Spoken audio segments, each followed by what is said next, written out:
Hi அஸ்ஸலாமு அலைக்கும். ஒரு சூப்பரான ஒரு ஈவினிங் ஸ்நாக் பண்ணலாமா? இதுக்கு ஒரு 2 உருளைக்கிழங்கு எடுத்து கட் பண்ணி வேக வச்சுட்டு, வெங்காயம், பச்சை மிளகாவை தனியாக கட் பண்ணி போட்டாலும் சரி, இல்லை வதக்கிட்டாலும் சரி, நான் கொஞ்சம் வதக்கிக்கிறேன். நெக்ஸ்ட் இந்த மாதிரி சமோசா சீட்ஸ் வந்துட்டு அவைலபிளாக இருக்குது. இந்த மாதிரி கிடச்சிச்சின்னா ரொம்ப ஈஸியாக இருக்கும்.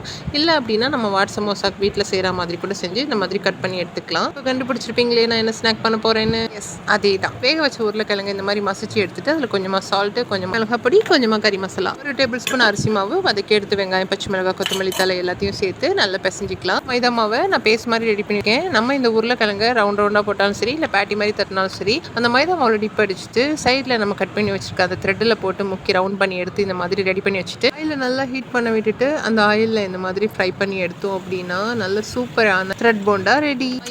டொமேட்டோ சாஸ் கூட நம்ம ஈவினிங் டைமில் காஃபி வச்சு இந்த மாதிரி சர்வ் பண்ணால் ரொம்ப சூப்பராக இருக்கும். இன்னைக்கு ஈவினிங் எங்களுக்கு ஸ்நாக்ஸ் இது தான். என்ன எப்போ சொல்கிற மாதிரி தான் இந்த த்ரெட் போண்டா ரெசிபி உங்களுக்கு பிடிச்சிச்சுன்னா லைக் பண்ணிடுங்க. நம்ம சேனல் பிடிச்சா சப்ஸ்கிரைப்